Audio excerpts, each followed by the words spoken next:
Quand on parle de jeu, le plus souvent dans la vie quotidienne, que l'on pense à la partie de cartes en famille, à la soirée jeu entre amis ou encore à la partie de Candy Crush dans les transports, on associe le plus souvent la notion de frivolité, de divertissement ou de loisir. Pourtant, le jeu est non seulement devenu un secteur professionnel en pleine croissance, mais également un objet d'études universitaires, en sociologie, en philosophie, en psychologie ou encore en sciences de l'éducation. Qu'il s'agisse de jouets, de jeux de société ou de jeux vidéo, le jeu est partout aujourd'hui et pourtant, nous avons encore du mal à le définir. Qu'est-ce que c'est qu'un jeu? Comment le circonscrire? Comment le définir? On peut aussi se poser la question du pourquoi. Pourquoi les enfants, mais aussi les adultes, jouent régulièrement, parfois passionnément. Voici quelques-unes des questions que l'on se pose au Master Sciences du jeu.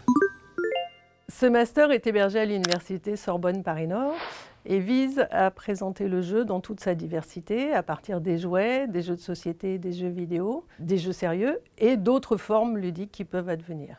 C'est l'équivalent de ce qu'on appelle dans le monde anglo-saxon les Game Studies. Dans ce master, on approche le jeu comme un objet culturel, avec une pluralité de perspectives, donc depuis sa production jusqu'à sa pratique. L'ambition du master, ça va être de former des professionnels à concevoir, analyser, déployer, évaluer des dispositifs ludiques dans des contextes qui vont être extrêmement variés.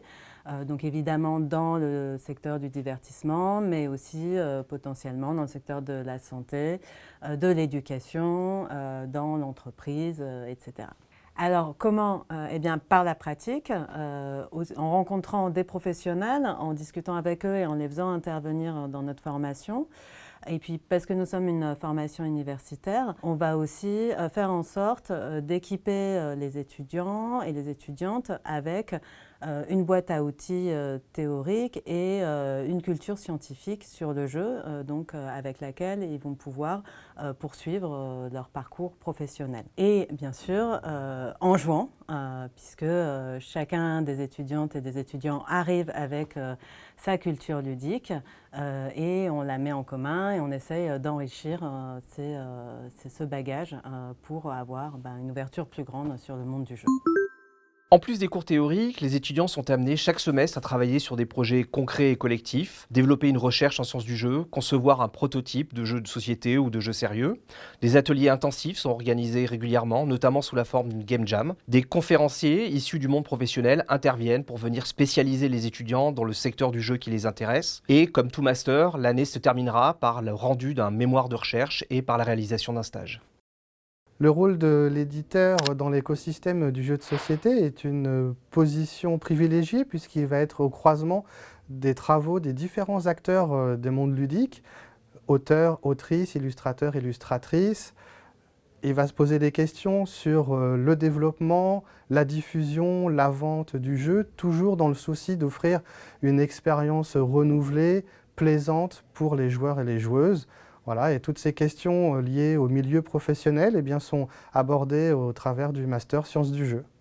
Le jeu occupe une place grandissante dans le monde de l'éducation, de la formation, de la santé, de l'accompagnement social. Les jeux déployés dans ces contextes-là sont alors qualifiés de sérieux et poursuivent des objectifs un peu différents de celui de simplement se divertir. Le territoire du jeu sérieux est immense, il est encore à défricher et pose de nombreuses questions, notamment comment cadrer l'expérience pour que le jeu puisse exister dans un contexte sous contrainte? Comment conjuguer, et plutôt que séparer, le temps de jeu et le temps d'apprentissage? Comment mobiliser les nouvelles technologies à bon escient, notamment la réalité virtuelle, la réalité augmentée, l'intelligence artificielle? Ou encore, comment mesurer l'impact du jeu sérieux? Autant de questions que l'on se pose dans ce master. Traditionnellement, le jeu renvoie aux jouets et à l'enfance. Une des questions qu'on va aborder dans le master porte ainsi sur la question du jeu dans la pédagogie et plus particulièrement sur les tensions de la relation entre jeu et éducation. En fait, aujourd'hui, le jeu sort des espaces éducatifs de l'enfance pour s'adresser plus largement aux familles et aux adultes. De fait, aborder le jeu dans sa dimension de loisir va conduire à avoir une approche de la question de l'éducation différente. On va plus seulement parler d'éducation sous sa forme scolaire, mais on va aborder la question du jeu dans sa dimension d'apprentissage informel.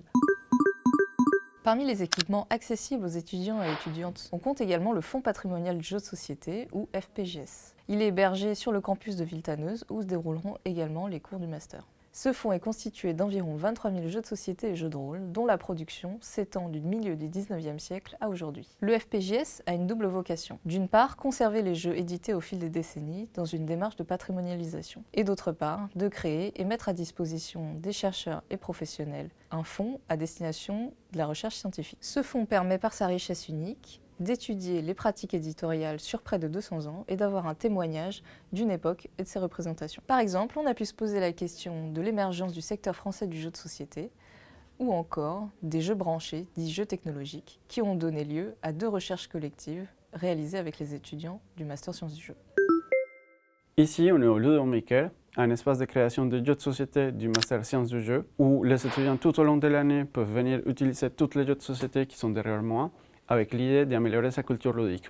Aussi, dans cet espace, on a la Game Jam, où on commence lundi la création d'un jeu de société avec une idée, et on termine vendredi avec la présentation d'un prototype auprès des professionnels. L'objectif de cette salle aussi, c'est d'avoir le matériel nécessaire et toutes les connaissances nécessaires pour la création du prototype et de la mécanique du jeu. À l'issue du master, plusieurs débouchés sont possibles, principalement 3, le monde des ludothèques et de l'animation, le monde de la formation et de l'ingénierie pédagogique, et enfin le monde de l'édition et de la création de jeux. Beaucoup de nos anciens étudiants ont soit intégré des structures existantes, des ludothèques ou des maisons d'édition, ou ont créé leur propre structure. Il s'agit principalement de création et de conception de jeux sérieux. C'est mon passage par le master qui m'a vraiment permis d'envisager le jeu comme une carrière professionnelle. C'est d'ailleurs à la suite que j'ai pu créer mon agence de game design et plus tard ma maison d'édition. Et c'est aussi un espace où j'ai pu rencontrer un discours sur le jeu beaucoup plus étendu que celui auquel j'étais habitué. Et c'est vraiment, on va dire, cette vision large du jeu, de sa place dans la société que je mobilise aujourd'hui dans mon travail. Et ça a été vraiment une étape très importante pour mon parcours personnel et professionnel. J'ai voulu compléter mon parcours par ce master en sciences du jeu parce que je voulais acquérir plus de savoir théorique et pratique autour du jeu parce que mon BUT était très général et ne s'axait pas du tout que sur le jeu. Et donc j'avais vraiment envie d'approfondir mes connaissances sur le secteur par du contenu théorique. Quand j'ai découvert ce master, je me suis rendu compte que tout ce que je faisais de manière bénévole, c'est-à-dire de l'animation de jeux, de l'écriture de jeux de rôle, de l'animation team building, tout ça, en fait, je pouvais me professionnaliser dedans. Et donc, on découvre là, en ce moment, la façon dont le jeu peut être lié aux questions d'apprentissage et d'éducation en fonction des différentes institutions, mais aussi des volontés de chacun. Et en fait, je trouve ça très intéressant de questionner ce lien entre jeu et apprentissage parce que moi, précédemment, je ne réfléchissais pas à ces questions-là. Et en fait, ça m'a fait réaliser beaucoup de choses et surtout, ça m'a fait réfléchir à ma propre conception de ce qu'était le jeu et de ce que je voyais dans le jeu et la vision que j'ai envie de défendre du jeu aujourd'hui. Donc moi, comme je suis professionnel en fait, et que j'ai déjà un master, je suis entré directement en M2. Donc ce qui est assez bien aussi, c'est qu'on a une promo qui est vraiment très variée avec des profils qui viennent de différents domaines, qui ont des âges différents aussi. Donc vraiment un partage d'expériences qui est très riche.